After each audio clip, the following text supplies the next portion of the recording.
Okay, तो thermodynamics जो है it is the branch of the physics, ठीक है ना। ये फिजिक्स की एक ब्रांच है, it is what, branch of physics. Okay, और हम इसमें डील करते हैं किससे, इन विच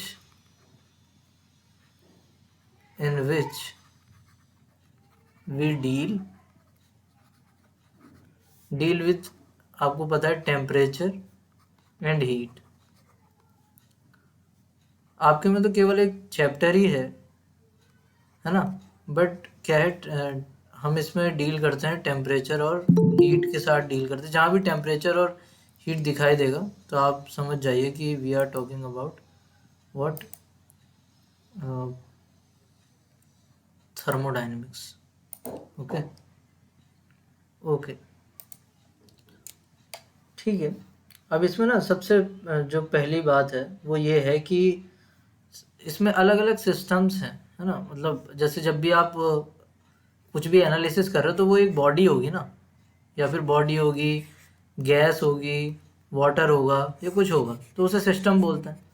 तो इसमें सिस्टम को तीन कैटेगरी में इसने क्या किया गया है, क्या किया है, अ, मतलब सिस्टम, जैसे थर्मोडायनेमिक सिस्टम बोलते हैं जो भी आप सिस्टम कंसिडर कर रहे हैं, दैट मे बी द, जैसे चाय थी पिछली बार, इसमें कप में चाय है ना, तो वो चाय क्या हो गई, दैट इज सिस्टम। ओके, तो एक तो होता है इसके अंदर सिस्टम, ठीक है ना, इसे थर्मोडायनेमिक सिस्टम भी बोल सकते हो। और जो बाहर की जितनी भी चीज़ बची हुई है, बाहर जो भी है, जो भी बाहर की चीज़ें हैं, दे आर द सराउंडिंग्स। ये बाहर जो भी चीज़ है ये क्या है, सराउंडिंग्स है।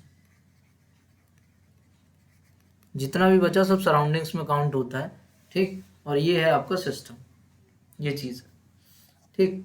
फिलहाल हम जो डील करेंगे वो गैसेस के साथ करेंगे, है ना, कि गैस, तो आपने आइडियल गैस इक्वेशन पढ़ी हुई है, ठीक है ना, ideal gas equation, ideal gas equation, ठीक है। आइडियल गैस इक्वेशन में P V is equals to क्या था, P V is equals to N R T था। पी क्या था, pressure, pressure exerted by gas on the wall of system। System की जो वॉल्स हैं उस पर कितना प्रेशर एक्सर्ट कर रहा है, that is the pressure, it is the volume of the pressure, वो volume of the, sorry, system, तो volume of system,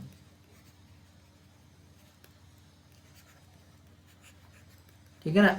N you know that was number of moles, number of क्या, moles, कितने moles है वो substance, है ना, mole, number of mole. R was gas constant, ये क्या था, गैस कांस्टेंट, इसकी वैल्यू क्या थी, वैल्यू होती है 8.31 अप्रॉक्सीमेटली। इसकी यूनिट आप निकाल सकते हैं, that is not very hard. देखो पी वी जो हो जाएगा ना वो जूल हो जाता है, पी और वी को मिलाएंगे तो वो जूल हो जाता है, तो जूल, और ये टेम्परेचर इसके साथ है तो अपॉन केल्विन, और मोल भी है इसके साथ में तो upon mole. This is the unit, joule पर केल्विन पर मोल। आप इसे ऐसे भी लिख सकते हैं 8.31 जूल्स पर केल्विन पर mole. Okay, got it, this is the temperature. Okay, and temperature should be in what, should be in the kelvins, kelvin में होना चाहिए। ओके, क्लियर है सबको। तो ये आइडियल गैस इक्वेशन के बारे में बात चल रही है। यहाँ पर वेसल मान लीजिए आपने ले लिया, एक कोई वेसल ले लिया, तो दिस इज द वेसल, है ना। ओके, तो ये जो वॉल्स हैं, ये वॉल है, ये वॉल दो टाइप की होती हैं, ठीक है ना, दो या तीन टाइप की आप कह सकते हैं, ठीक। एक तो होती है कंडक्टिंग वॉल्स, ठीक, एक हो सकती, एक क्या होती है, कंडक्टिंग वॉल्स। तो कंडक्टिंग वॉल्स हम बना देते हैं पहले, तो वॉल जो है ना वो कैसी हो सकती है, कंडक्टिंग हो सकती है। This is the conducting walls. तो कंडक्टिंग वॉल्स की खासियत क्या होती है, वो खासियत ये होती है कि the heat can be exchanged, ठीक है ना, heat can be exchange and but not matter, ठीक है ना, हीट तो एक्सचेंज हो जाएगा, ठीक है ना, heat can exchange with the surroundings but not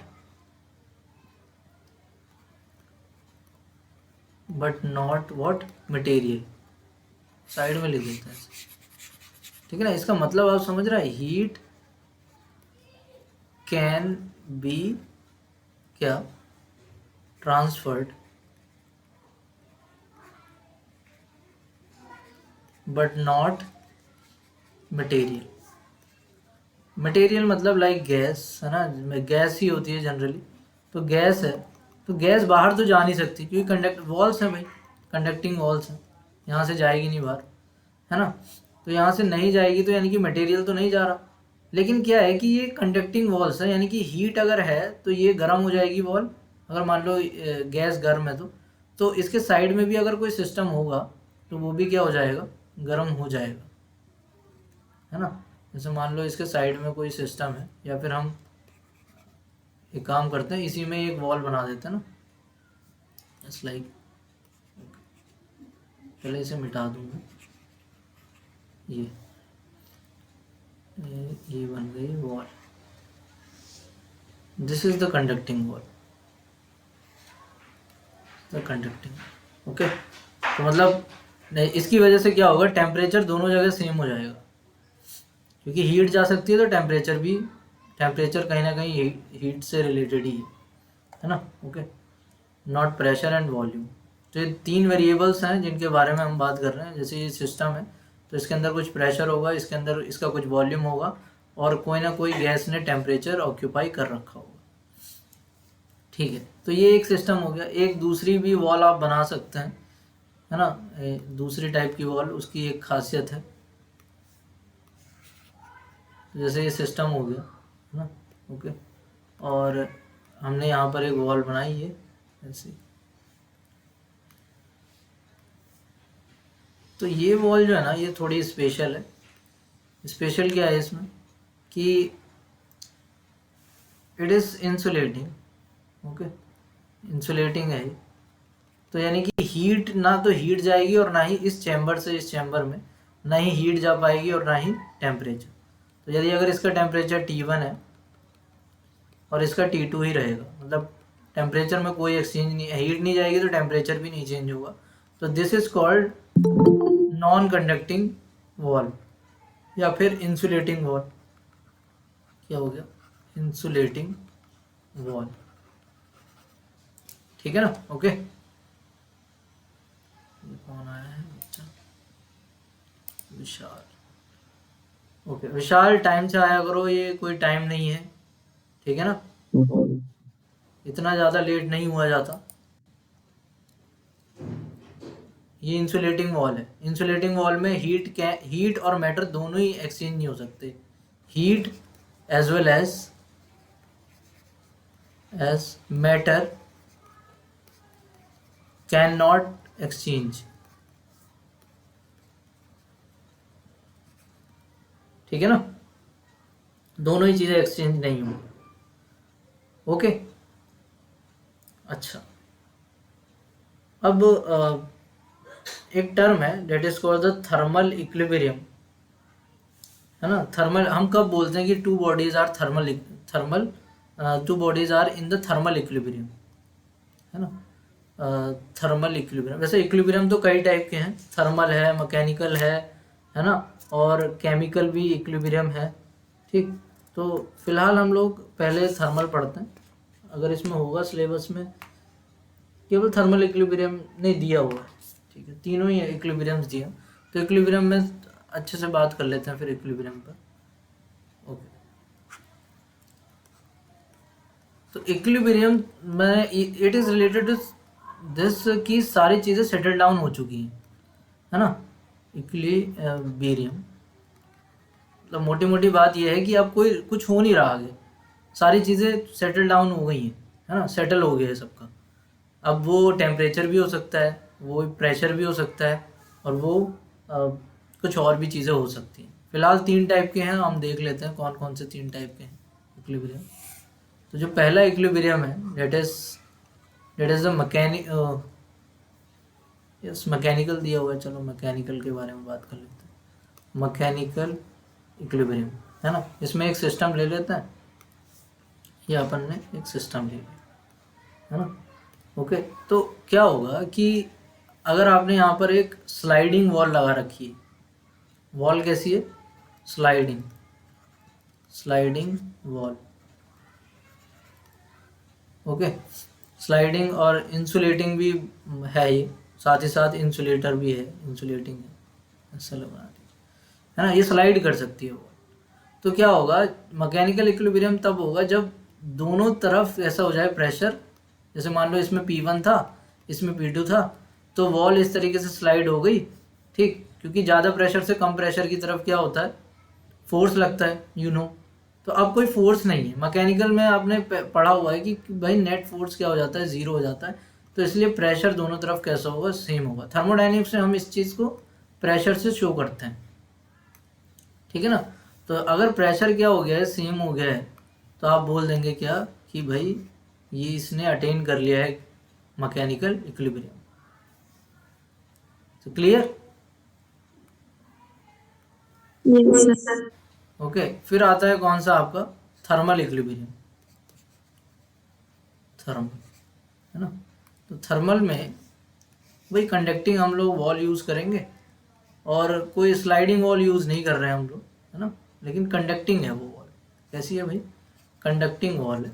conducting का मतलब heat can transfer from one side to another side, okay. जैसे गैस है ना, यहाँ पे मान लो दूसरी गैस है, ऐसा मान लेते हैं, तो क्या होगा, इसका टेम्परेचर अगर T1 है तो इसका टेम्परेचर T2 के, ये दोनों बराबर हो जाएंगे एट थर्मल इक्विलिब्रियम, ठीक, क्या हो जाएंगे, बराबर हो जाएंगे।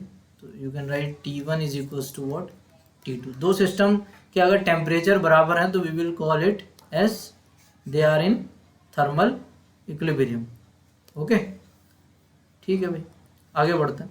आगे सबसे लास्ट वाला क्या है, केमिकल इक्विलिब्रियम है, and this is much related to the what, chemistry, okay. तो केमिस्ट्री से रिलेटेड है। तो यहाँ पर जो वॉल है ना, वो कैसी है, परमिएबल वॉल है, परमिएबल। किसी को पता है परमिएबल का मतलब क्या होता है, मतलब number of particles can exchanged, ठीक है ना। इसमें से नंबर ऑफ पार्टिकल्स क्या हो सकते हैं, निकल सकते हैं। वैसे अपने सिलेबस में इतना कुछ इसका दिया नहीं है, लेकिन फिर भी मैं आपको बता रहा हूँ। परमिएबल का मतलब ये है कि परमिएबल वॉल का मतलब है number of particles can exchange, मतलब थोड़े छेद से हैं, इसमें होल्स हैं वॉल में, जैसे मेम्ब्रेन वगैरह नहीं होती अंदर, बायोलॉजी वाले स्टूडेंट जानते होंगे, उसमें पानी इधर से उधर जा सकता है, लाइक दैट। जैसे लाइक एक अंगूर होता है, अंगूर का जो स्किन होती है वो भी परमिएबल है, पानी अंदर भी जा सकता है और अंदर का बाहर भी निकल सकता है। तो यदि अगर इधर नंबर ऑफ एटम्स या नंबर ऑफ मॉलिक्यूल्स N1 है और इधर नंबर ऑफ मॉलिक्यूल्स कितने N2 है, तो इसके केमिकल इक्विलिब्रियम के लिए ये ज़रूरी है कि नंबर ऑफ क्या molecules are same on the both systems. तो these are the 3 equilibrium. Exam में कोई नहीं पूछता, बट इस पर बेस्ड क्वेश्चंस पूछे जाते हैं, ठीक है, ओके। तो थर्मोडायनेमिक्स बहुत ही, मतलब मेरी जो स्पेसिफिकेशन है वो थर्मोडायनेमिक्स में ही है, इसलिए थोड़ा आपको अलग भी लग रहा होगा लेक्चर, ठीक है, ओके। इसके बाद थर्मल इक्विलिब्रियम के बाद आता है, पहले हमने सिस्टम के बारे में बात कर ली। सिस्टम में अगर आइडियल गैस है, ये इंपॉर्टेंट है, ये आइडियल गैस इक्वेशन है, तो अगर आइडियल गैस रखी है तो उस आइडियल गैस का कुछ प्रेशर होगा, कुछ वॉल्यूम होगा, कुछ टेम्परेचर होगा, तो वो आइडियल गैस, इन सब में जो रिलेशन होगा that will be given by the ideal gas equation, ठीक है ना, PV एनआरटी आपको पता है कि क्या है। फिर हमने सिस्टम्स के बारे में बात करी कि या इक्विलिब्रियम के बारे में बात करी। इक्विलिब्रियम क्या है, मैकेनिकल होता है, थर्मल होता है और केमिकल होता है। ठीक है, अब इसके बाद जो पहला लॉ है that is a zeroth law. तो इसका नाम अजीब है, क्या है, जीरोथ जीरोथ लॉ। ठीक है ना, जीरोथ लॉ है इसका नाम। जीरोथ लॉ इसलिए पढ़ा बिकॉज फर्स्ट लॉ पहले ही आ गया था, और फर्स्ट लॉ उन्होंने कह दिया कि वो फर्स्ट लॉ है, और वो काफ़ी साल तक फर्स्ट लॉ चलता रहा, है ना। फिर उसके बाद पता चला कि कुछ ऐसी चीज़ होती है, तो उन्होंने फिर फर्स्ट से पहले जबकि वो रखनी थी, तो उन्होंने कह दिया कि ये जीरोथ लॉ है ना। अच्छा, जीरोथ लॉ होता क्या है वो देख लीजिए आप। ठीक है, ओके ओके। ये जो इंसुलेटिंग वॉल हमने लिखा था ना ऊपर, इसे एडियाबैटिक वॉल भी बोलते हैं। क्या, एडियाबैटिक क्या वॉल।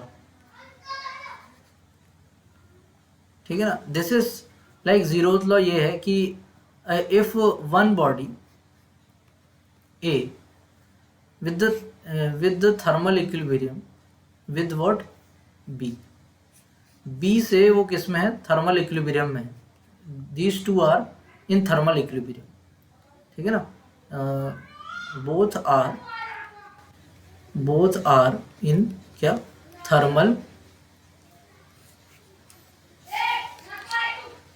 Thermal equilibrium. ठीक है ना, दोनों थर्मल इक्विलिब्रियम में है। और ये कहा जा रहा है कि जो बी है वो किसके साथ है, वो सी के साथ भी क्या है, थर्मल इक्विलिब्रियम में है। जो बी है वो किसके साथ है भाई, सी के साथ है थर्मल इक्विलिब्रियम में, विद द सी के साथ। ठीक है ना, तो यहाँ पर A and B both are in thermal equilibrium. यहाँ पर I think should write A and B, और यहाँ पर ये क्या बोला जा रहा है, यहाँ बोला जा रहा है कि sir B and C both are in what, thermal equilibrium, है ना। तो अगर ए और बी थर्मल इक्विलिब्रियम में है और बी और सी भी थर्मल इक्विलिब्रियम में है, मतलब ये दोनों और ये वाली इसके साथ, तो ऐसा कहा जा सकता है कि A and C will also be in, तो according to law A and C both will be in thermal equilibrium। मतलब you can say if thermal equilibrium में, यानी कि T A will be equals to the T B and also T B is equals to the T C. So T, आप इन दोनों equations को ध्यान से देखिए, इक्वेशन 1 एंड इक्वेशन 2 को ध्यान से देखिए। You can easily write what T A is equals to what T C. ठीक है ना, तो ये दोनों ये थर्मल इक्विलिब्रियम में हो गए। सबको क्लियर है। इसे एक डायग्राम के थ्रू भी समझा जा सकता है। जैसे मैं एक बॉडी बनाता हूँ सी बॉडी बनाते हैं हम लोग, सी बॉडी सी, ओके, और एक बना रहे हैं बी बॉडी,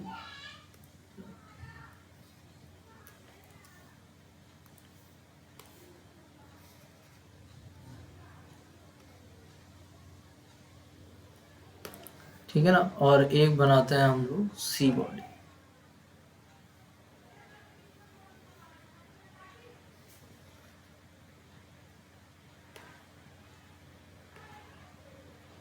ओके, तो दिस इज योर सी, ये ऊपर वाली ये क्या है, सी है। This is your A and it is your B, और जो बीच में वॉल है, ये जो वॉल है यहाँ पर, ठीक है ना, वो कैसी है, वो एडियाबैटिक है। ये जो वॉल है वो कैसी है, एडियाबैटिक मतलब इंसुलेटिंग। ठीक है ना, इंसुलेटिंग वॉल है,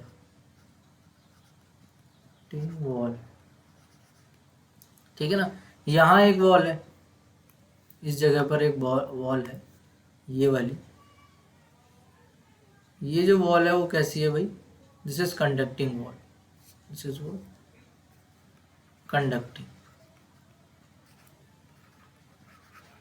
ठीक है ना।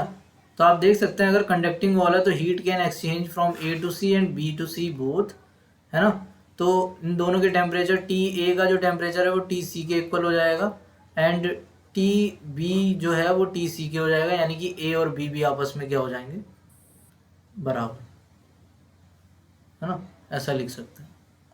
मैंने यहाँ बी को दिखाया है कॉमन, है ना। यहाँ पर तो खैर मैंने बी को दिखाया, आप चाहें तो यहाँ सी भी लिख सकते हैं, नो प्रॉब्लम। तो लाइक दिस, तो आप एक काम करिए, इसे बी ही लिख दीजिए जिससे कन्फ्यूजन ना हो, और इसे सी बोल देते हैं, लाइक दिस। ओके, तो यदि यदि अगर T A is equal to T B है और T C is equal to T B है, तो obviously T A is equal to T C होगा, है ना। This is the law, zeroth law. Clear? ये सारी तब होंगी चीज़ें फॉर ए लॉन्ग टाइम, है ना। सारी चीज़ें सेटल डाउन हो जाएंगी। इक्विलिब्रियम का मतलब ही यही है कि वो कभी इंस्टेंटेनियस नहीं होता है। इक्विलिब्रियम यहाँ पर आप नोट करके भी लिख सकते हैं चाहें तो, ठीक है ना। क्या है इक्विलिब्रियम?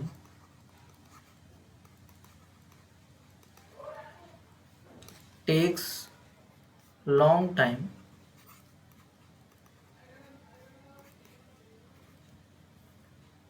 टेक्स लॉन्ग टाइम, बस इतना लिख दो, टेक्स ज़्यादा ही समय लेता है।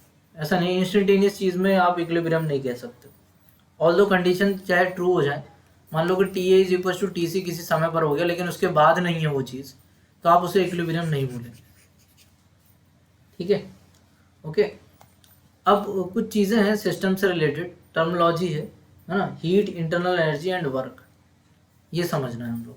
सबको ये चीज़ें समझ में आई इतनी जो मैंने पढ़ाई? यस और नो? वो क्लियर है ना। अच्छा, ठीक है, आगे बढ़ते हैं हम लोग। आगे क्या है? हीट। सर हाँ बताइए। सर हाँ बताइए। सर जब स्पेसिफिक हीट उस ऑब्जेक्ट की कम होगी तब भी इक्विलिब्रियम बहुत टाइम लेगा। स्पेसिफिक हीट कम होगी, हाँ, नहीं कम टाइम नहीं लेगा, ज़्यादा लेगा, लॉन्ग लेगा ना। मतलब हाँ, मतलब सर लॉन्ग टाइम लेगा तब भी, क्योंकि वो तो जल्दी गर्म जल्दी ठंडा हो जाता है।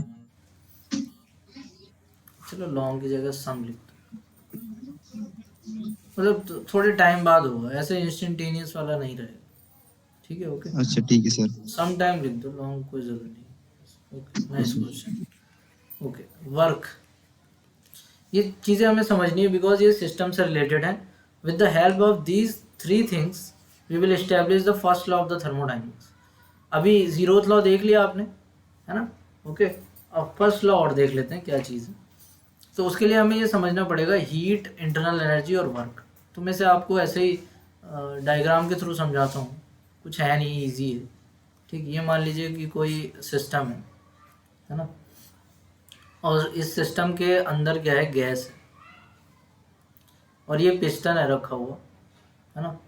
और ये पिस्टन है, सारी चीज़ें कहाँ चल रही हैं? ग्रेविटी फ्री रीजन है, और इस पर कुछ वेट्स रखे हुए हैं, सम वेट्स। ओके, वेट रखे हुए हैं, अदरवाइज ये ऊपर चला जाएगा बिकॉज गैस जो है ना वो निकलना चाहती है हमेशा, गैस है इसके अंदर, ठीक है ना। ओके, तो अभी क्या है, इसमें गैस भरी हुई है लाइक दिस, ठीक है। और नीचे आपने क्या लगाया? एक बर्नर लगा दिया मान लो, ठीक है ना। एक बर्नर अगर आपने लगाया है तो उससे क्या होगा? वो बर्नर क्या करेगा? हीट प्रोवाइड करेगा इसे, यानी इस सिस्टम को क्या देगा? मान लो डेल्टा क्यू हीट दे रहा है ना। This is what? हीट। तो ये हीट दो काम करेगी, एक तो जो अंदर है मॉलिक्यूल्स, इन्हें काइनेटिक एनर्जी देगी, ठीक है। ओके, जो अंदर मॉलिक्यूल्स हैं उन्हें काइनेटिक एनर्जी देगी, और उस काइनेटिक एनर्जी को आप माइक्रोस्कोपिक काइनेटिक एनर्जी कह सकते हैं, ठीक है ना। कोई ठीक, there is a difference between the normal kinetic energy और माइक्रो काइनेटिक एनर्जी। ओके, तो पहले जब ये अपना खूब मतलब ये काइनेटिक एनर्जी गेन कर लेंगे, उसके बाद क्या होगा, ये पिस्टन ऊपर उठ जाएगा थोड़ा, ठीक है ना। ओके, तो पिस्टन मान लीजिए कितना उठ गया ऊपर, उठ गया डेल्टा एक्स ऊपर उठ गया, ठीक। ओके, ठीक ठीक है। और यहाँ जो वॉल्यूम आया है, ये गैस का जो वॉल्यूम आया है यहाँ पर, ये इतना ऊपर उठ गया है, तो गैस यहाँ कुछ वॉल्यूम भी होगा गैस का, ठीक है ना। वो वॉल्यूम हम लोग मान लेते हैं कितना चेंज हुआ है वॉल्यूम में, डेल्टा वी का चेंज है, ठीक है ना। तो वर्क इज़ फाइन और इजी भी है वर्क तो आप समझ रहे हैं, वर्क को आप बहुत आसानी से डिफाइन कर सकते हैं, that is F into D W ही लिख रहे हैं, चलो, है ना। एफ इंटू क्या होता है भाई, डी एक्स होता है, and you know F is P pressure into the area, and the area into the D X is what, D V. तो वर्क आपको कितना मिल गया भाई यहाँ पर, W D W is equals to P delta V. Small सा work is equals to small सा वो प्रेशर इनटू द स्मॉल सा चेंज, राइट। तो ये वर्क का फॉर्मूला आप याद रखिए, D W is equals to this thing, ठीक। ये तो हो गया आपका वर्क। अब बात आती है किस पर, हीट तो आप समझ रहे हैं, हीट को मुझे बताने की ज़रूरत नहीं है ना। हीट तो आप समझ ही रहे हैं, हीट आप दे रहे हैं नीचे से, that is the energy, that is in joules और कैलोरी और समथिंग, है ना, जूल्स और कैलोरी में ही होगा ये। अब बात आती है जो इम्पोर्टेंट चीज़ है वो है इंटरनल एनर्जी। ये क्या चीज़ है ना, इंटरनल व्हाट एनर्जी। तो इंटरनल एनर्जी जो होती है, जब आप ने हीट दी तो इन्हें काइनेटिक एनर्जी मिली। इट इज़ माइक्रोस्कोपिक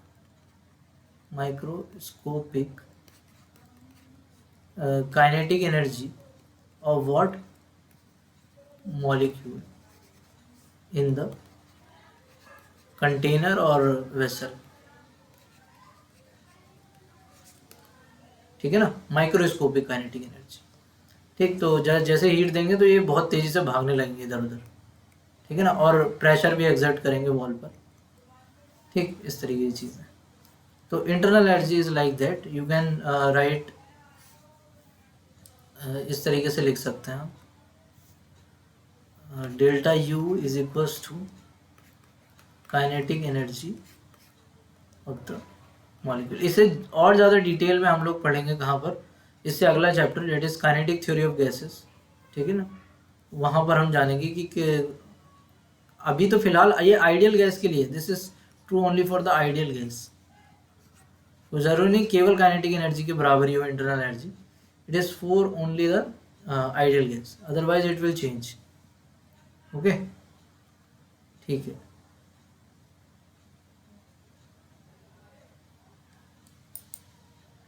एक मिनट वेट करना है ना, मैं इसे चार्जिंग पे लगा दूँ, battery come. Priya, mummy,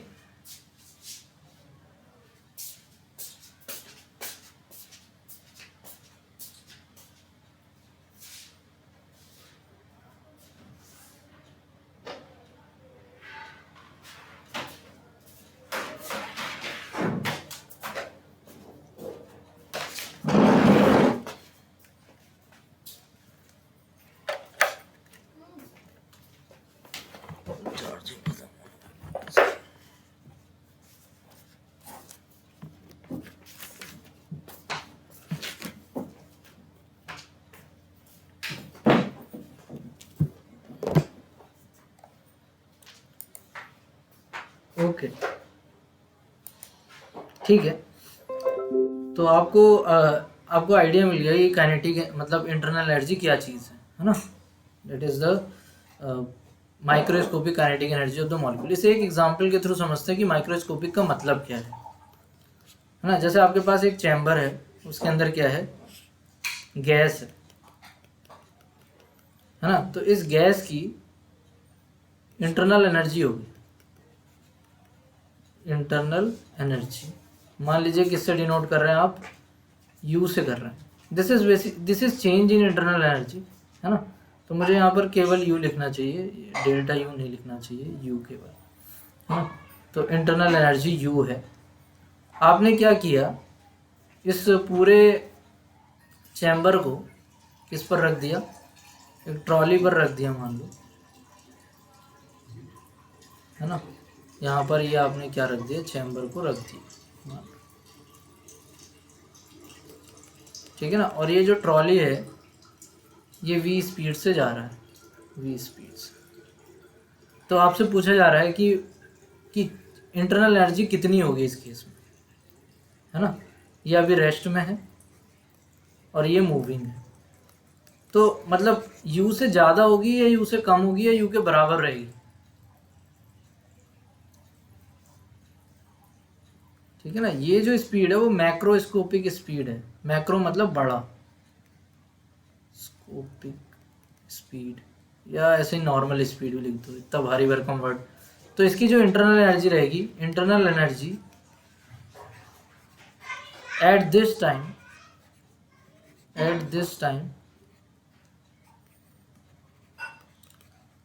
is v, वो u। मतलब इंटरेस्टिंग चीज़ है कि भले ये क्या है, although the total energy of the system, ठीक है ना, total energy of whole system increases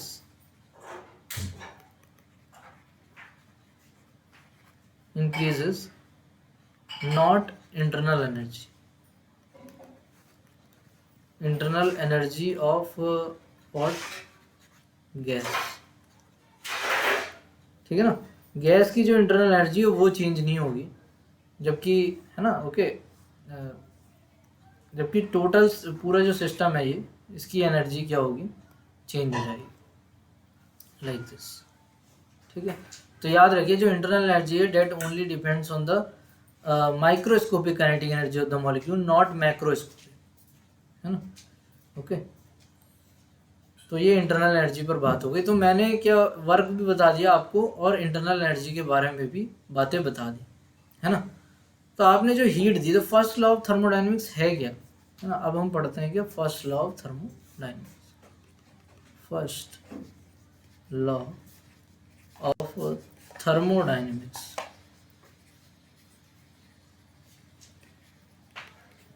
ठीक है ना। उसके अकॉर्डिंग क्या है कि जब आप हीट दे रहे हैं, जो भी आप हीट दे रहे हैं, है ना, डेल्टा क्यू, वो क्या काम कर रही है, वो दो काम कर रही है। एक तो इंटरनल एनर्जी को बढ़ा रही है, एक इंटरनल एनर्जी को बढ़ा रही है और कुछ ना कुछ क्या कर रही है, वर्क भी कर रही है, ठीक है ना, ओके। तो ये क्या है, this is the first law of thermodynamics. और आपको पता है कि वर्क क्या होता है, मैं यहाँ पे वर्क थोड़ा साइड में लिख दे, ये दोनों ही चीज़ें मैं लिख देता हूँ। This is work is basically P delta we, है ना, साइड में लिख देते हैं। और डेल्टा यू क्या है, only depends on the nature of the gas,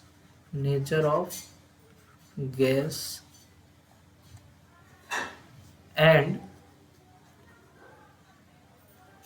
their microscopic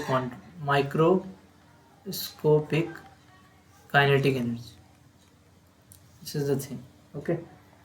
तो ये चीज़ है फर्स्ट लॉ ऑफ थर्मोडायनेमिक्स, ये है, ठीक है। अच्छा, थोड़ा सा वर्क जो है ना, वर्क मैंने कम बताया यहाँ पर, वर्क के बारे में और भी मतलब डिस्कशन हो सकता है ना। ग्राफिकल डिस्कशन ऑफ वर्क, है ना, ग्राफिकल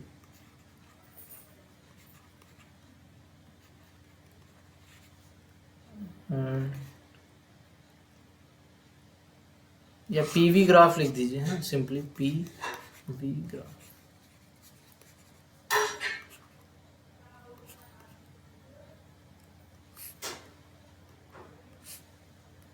हाँ, देखिए पीवी ग्राफ क्या रहता है, सभी लोगों को समझ में आ रही है ना चीज़ें, यस और नो?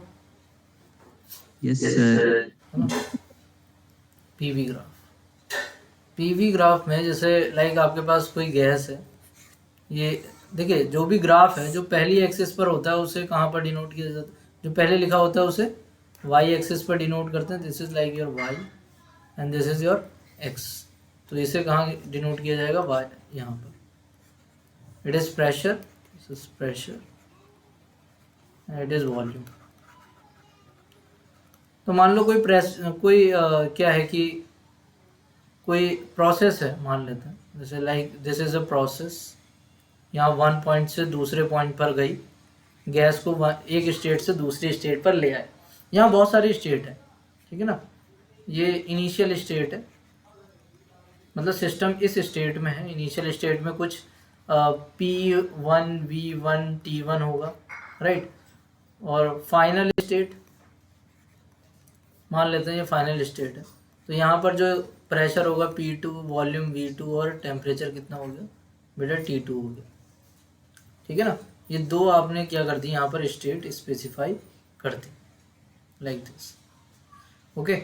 तो ये जो है यहाँ से यहाँ तक का जो वॉल्यूम है वो V1 है, क्योंकि वॉल्यूम एक्सिस पे चल रहा है ना। और यहाँ से यहाँ तक का जो वॉल्यूम है वो V2 है। यहाँ से यहाँ तक का जो प्रेशर है वो कितना है, P1 है ना। एक काम करते हैं, इस प्रोसेस को ना सीधा मान लेते हैं। यदि अगर आप सीधा मानेंगे तो उसमें एक फ़ायदा रहेगा, आप एरिया आसानी से निकाल पाएंगे। दिस इज द P1 और फिर ये क्या हो गया P2, है ना। यहाँ से this is the P2 and it is your P1।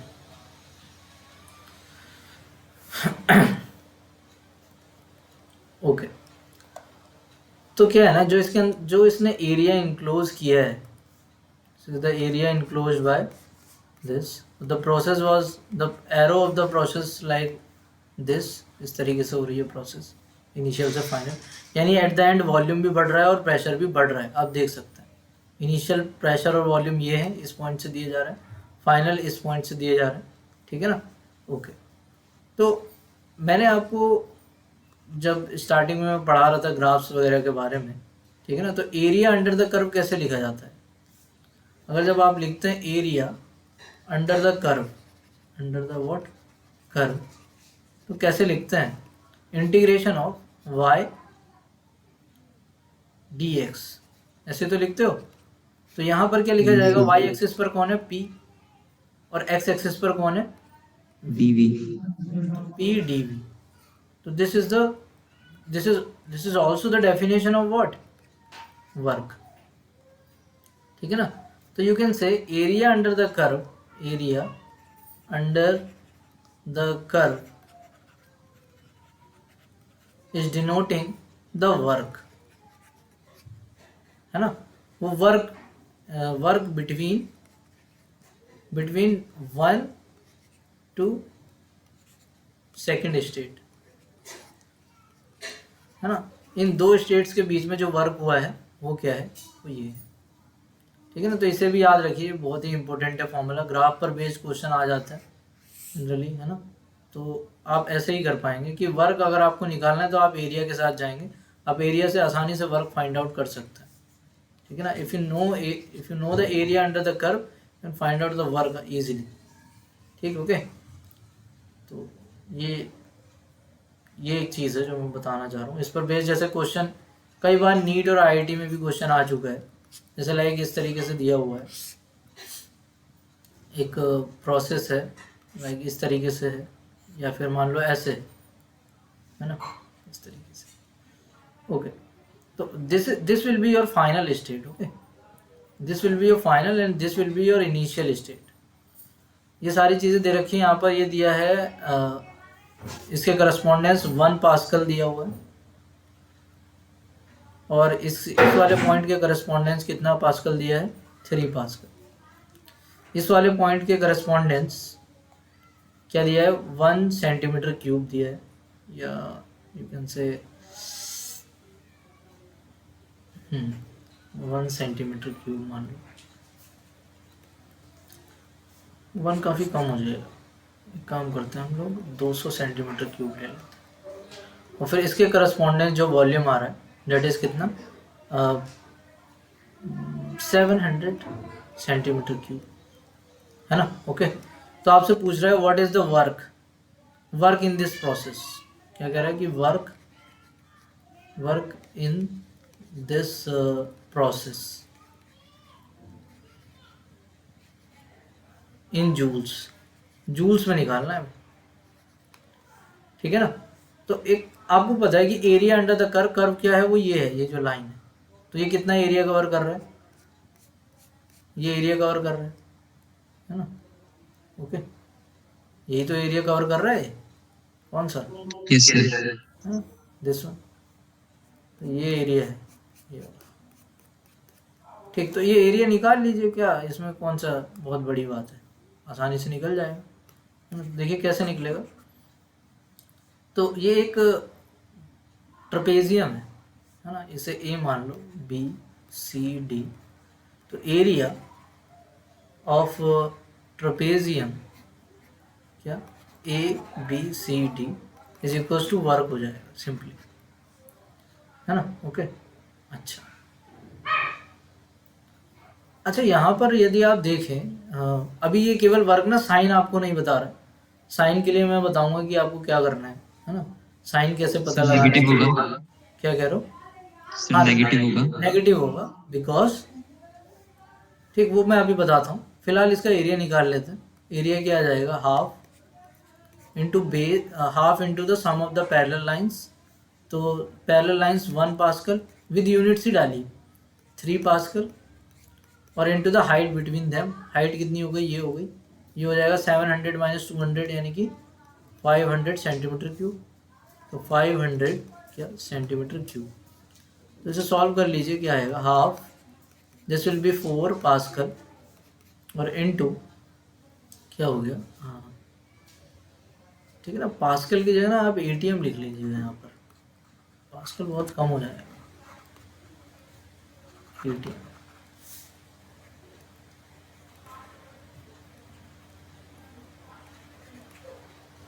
ठीक है ना, तो ये कितना हो गया, 4 एटीएम हो गया, राइट। और 500 सेंटीमीटर क्यूब। अब आपको पता होना चाहिए 1 centimetre cube is equals to 10⁻³ metre cube and 1 ATM is equals to approximately 10⁵ pascal. ये वैल्यूज यहाँ प्लग कीजिए, you will get the answer, है ना। तो हाफ 4 इंटू 10⁵, ये तो पास्कल हो गया या न्यूटन पर metre square, into 500 into 10⁻³ metre cube. And if you solve it you will get, ये 2 बार गया, 5 दूनी 10 यानी 1000 ये आ गया। 10⁵, 10⁻³, 1 मीटर से ये मतलब 1 मीटर बचेगा यानी न्यूटन मीटर बचेगा। And newton metre is what, ये 10⁻³ से ये चला जाएगा and you are getting 1000 newton पर metre. But this is not the right answer, ठीक है ना। हेयर वॉल्यूम इज डिक्रीजिंग, ठीक है ना। वॉल्यूम अगर डिक्रीज करेगा, ठीक, तो work will be then work will be negative, ठीक है ना। इसे नोट करके लिख लीजिएगा, नोट हो गया, ये इम्पोर्टेंट चीज़ हो गई, ठीक। Okay, this is important one. तो here the volume is decreasing, that's why the work will be negative, so the work will be minus of 1000 joule, या 1000 आएगा, 10⁵ आएगा, गलत लिख दिया, 10⁵, क्योंकि -3 ये है तो ये जाएगा यहाँ से।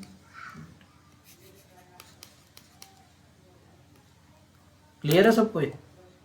सर ऊपर भी चेंज कर दो। कहाँ पर, कहाँ पर, इस जगह। सर 1 सेंटीमीटर क्यूब वाला साइड में। समझ नहीं आ रहा मुझे कहाँ पे है। नहीं ये बेटा मैंने कैलकुलेशन एरर कर दी थी, कैलकुलेशन एरर करती थी। अरे सर साइड में जो आपने लिखा है ना कन्वर्जन फैक्टर। कन्वर्जन फैक्टर, अच्छा ये नहीं, ये तो Yes, ठीक sir. है। 1 सेंटीमीटर सेंटीमीटर, अच्छा क्यूब। क्यूब नहीं लिखा। ओके, हाँ, यस यस, हाँ ये भी इम्पोर्टेंट चीज़ है, इसे याद रखिए, पास्कल और ये। सर वहाँ -5 नहीं आएगा -3 की जगह। कहाँ पर? नहीं नहीं, -3 ही आता है। ओके ये सर। ठीक है भैया, ठीक है ना, ये ठीक है, इसमें कोई प्रॉब्लम नहीं। ठीक। तो कितने बजे तक रहती है आपकी क्लास? 40 तक 12? Yes sir. तो नोट करके लिख लो, इम्पोर्टेंट चीज़ है, ठीक है ना। Work done by the gas और system is positive, always positive, and work done on the gas or on the system is negative, ठीक है ना। और इन दिस केस, पहले वाले केस में क्या होगा कि वॉल्यूम बढ़ेगा, वॉल्यूम विल इंक्रीज, ठीक है ना। दूसरे वाले केस में वॉल्यूम विल, मतलब अगर आपको वॉल्यूम पता है वॉल्यूम डिक्रीज हो रहा है या इंक्रीज हो रहा है, तो आप ये बता सकते हैं कि सिस्टम वर्क कर रहा है या सिस्टम पर वर्क किया जा रहा है, ठीक है ना। ये तो सिस्टम वर्क कर रहा है पहले वाले केस में, work work done done by the on gas. System negative है। क्या कह रहे हो? Sir work done on the system negative होगा। हाँ, केमिस्ट्री है उल्टा होता है यहाँ पर, ठीक है ना। अच्छा सर वही कंफ्यूज ना अपोजिट, मतलब केमिस्ट्री वाला नहीं, केमिस्ट्री में, जबकि अगर केमिस्ट्री में बात करें, केमिस्ट्री में चीज़ें अलग हैं, वहाँ पर ये चीज़, दोनों चीज़ें स्वैप हो जाती हैं वहाँ पर, है ना। ओके, तो वहाँ उल्टा होता है, ठीक है ना। ओके, अपोजिट लिख दो, ये थोड़ा याद रहेगा आपको कि केमिस्ट्री जो भी है उसका उल्टा फिजिक्स में होता है, ठीक है। ओके, तो प्लीज़ रिमेंबर दिस थिंग। तो आज के लिए मैं इतने रखूँगा, अगर किसी का कोई डाउट है तो प्लीज़ मोस्ट वेलकम। अच्छे से पढ़ाई करते रहो, नोट्स बनाते रहो, है ना। पीडीएफ में शेयर कर ही देता हूँ। आज तो काफ़ी पढ़ा दिया मैंने। चलो, रोज़ पढ़ते रहोगे और रोज़ नोट्स बनाओगे प्रॉपर, तो आपको एग्ज़ाम टाइम में दिक्कत नहीं होगी। और पिछली बार की